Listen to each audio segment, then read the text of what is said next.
आप कोई भी व्रत, उपवास, अन्य धार्मिक कार्य या तीर्थ यात्रा पर जाएं तो मुझे भी अपने साथ लेकर जाएं। यदि आप इसे स्वीकार करते हैं तो मैं आपके वांगमूलना स्वीकार करती हूँ। पहले वचन में ये मांग की है। दूसरे मांग की है कि आप अपने माता पिता की तरह ही मेरे माता पिता का भी सम्मान करें। इंस्टाग्राम से और परिवार की मर्यादा का पालन करेंगे। यदि आप इसे भी स्वीकार करते हैं तो मैं आपके वांगमूलना स्वीकार करती हूँ। तीसरे में मांग की है कि आप जीवन की 3 अवस्थाएं, युवावस्था, प्रौढ़ावस्था, वृद्धावस्था में मेरा पालन करते रहेंगे। और यदि आप इसे भी स्वीकार करते हैं तो मैं आपके वांगमूलना स्वीकार करती हूँ।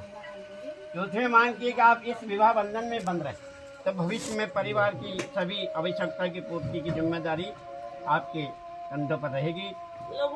अगर इसे भी स्वीकार करना स्वीकार करती हूँ। गुरु जी के तो वचन करने दो।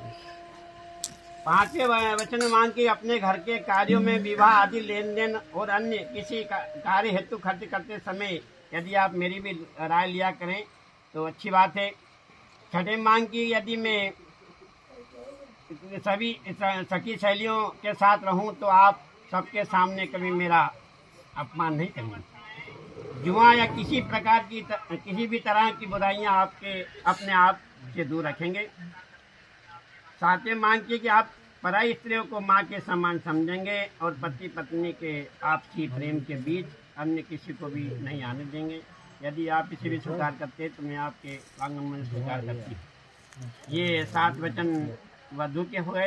और वर के वचन है। वर की मांग है कि जब तक मैं घर पर रहूं तब तक तुम कीड़ा अमोद प्रमोद करो, शरीर में उबटन तेल लगाकर चोटी गुथो, सामाजिक उत्सव में जाओ, हंसी मजाक करो, दूसरे के घर पर सखी सहेलियों से मिलने जाओ, परंतु जब मैं घर पर ना रहूं तब इन चीजों को तुम्हें छोड़ना होगा। कहाँ की चीजों को छोड़ना पड़ेगा, मतलब याद से नहीं। इसके बाद में मांग की कि मेरे चित्त के अनुसार तुम्हारा चित्त होना चाहिए। तुम्हें मेरी आज्ञा का पालन करना चाहिए। पतिव्रत धर्म का पालन करती धर्मपारायण बनो। फिर मांग किए कि विष्णु, अग्नि, ब्राह्मण, स्वजाति, भाई बंधु और 5वें धुतारा ये सब मेरे साक्षी हैं। फिर मांग किए कि सुमुखी, हमारे चित्त के अनुसार तुम्हें अपना चित्त रखना चाहिए। अपनी वाणी से मेरे वचनों का उल्लंघन नहीं करना चाहिए। जो कुछ मैं कहूँ उसको सदा हृदय में धारण करना चाहिए। इसी प्रकार तुम्हें मेरे पतिव्रत धर्म का पालन करना चाहिए। फिर मांग की है कि